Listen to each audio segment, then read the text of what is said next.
Today I'm going to talk about 5 drivers that can possibly replace Jimmie Johnson after the conclusion of the 2020 NASCAR season. And as of now, it's going to be at Phoenix.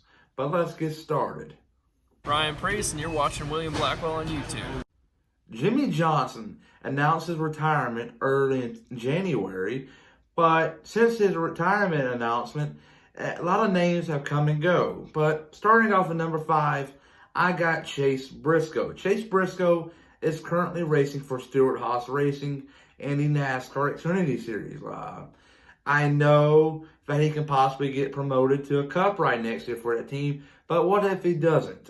He's obviously proven that he's a winner and he can win at any given racetrack, I guess you can say. But though, ahead of him at Stewart-Haas Racing, you got 2 drivers that are currently under contract for this year, I guess you can say.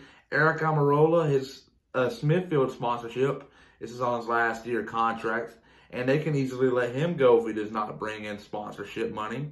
And then Clint Boyer, he's under his last year. He signed a 1-year deal the last 2 years. And if his performance keeps up, I don't see him back in the 14 car. So Briscoe can probably get his ride there. But there's been rumors floating around that Kyle Larson might be the first one on deck if one of the Stewart-Haas drivers were to leave. But I got Chase Briscoe here at number 5. Just in case if something happens over there, he can still possibly get a ride. Who knows? But Chase Briscoe is at number 5 for me. At number 4, this might be a shocker to a lot of people, but in early January, when Johnson made his retirement announcement, one name floating around that caught my eye was Ty Dillon. Ty Dillon is right now racing with Germain Racing in a 13 car in a NASCAR Cup Series. He's not doing too bad, I guess you can say, for the equipment he has. But imagine, though, if he gets into this 48 car, his number's obviously going to go up. But I'm just curious to see how he would do compared to his brother. I find that a little interesting, but I got Ty Dillon at number 4.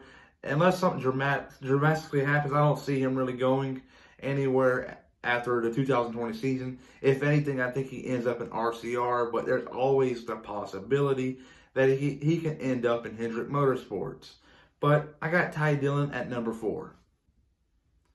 At number 3, I got Corey LaJoie.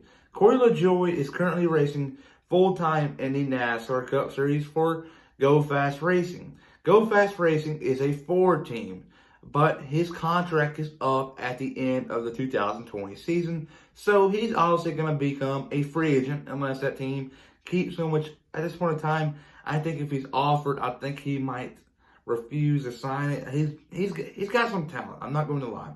But earlier in January and February, rumors were floating around, and it was confirmed by Rick Hendrick at the Hall of Fame introduction that Corey LaJoie sent him a letter. He wrote it, and he said it was heartfelt, and he's going to look into it. And Corey LaJoie might get his big break come 2021, but who knows? But I got Corey LaJoie at number 3. At number 2, I got Brad Keselowski. Brad Keselowski is currently racing full-time in the NASCAR Cup Series for Penske Racing. He has 2 wins as of now in 2019. He won the Coca-Cola 600 and he won the Food City 500 at the Bristol Motor Speedway. I know his name has been mentioned, possibly to replace him, but at this point in time, since he's doing so good, I think it would be kind of dumb for him to leave Team Penske to go to a team Hendrick Motorsports, I guess you can say. Hendrick Motorsports is nowhere near where Penske Racing is right now on track performance, I guess you could say. So I think he'll stay with Team Penske for at least another year. I know they got Austin Cindric in the Xfinity Series, and he's a proven winner. Week in, week out, he's competing for wins. You saw it in Atlanta, he led a lot of laps. At Bristol, he got wrecked early. He could have won Charlotte. He's going to do some big things one day in the Cup Series, but I just don't think it's going to be next year. I think he stays in the Xfinity Series for at least another year, and who knows? He might get his big break come 2022, but I do think Brad Keselowski is going to stay in the 2 car for the 2021 season.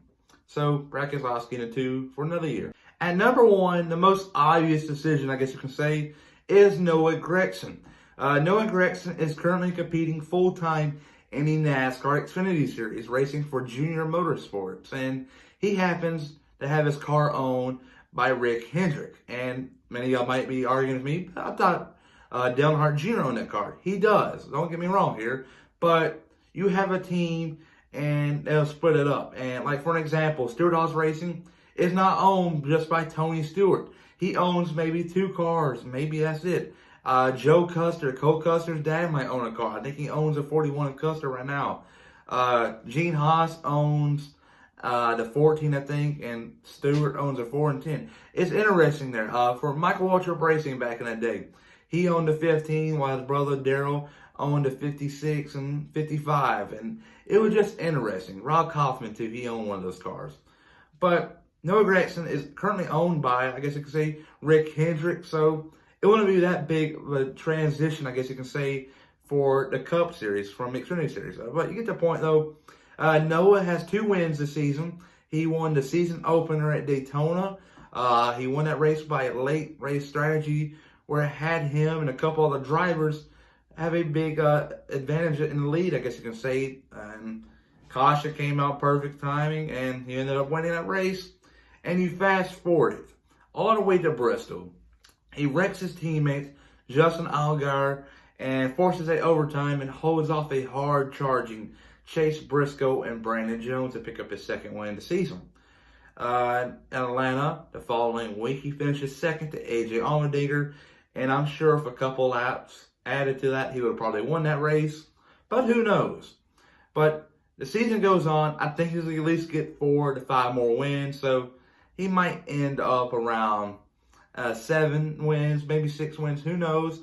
And that will be worthy of making a Cup roster come 2021. But do y'all agree with my top 5? Everybody, please like and subscribe if you already haven't. Peace.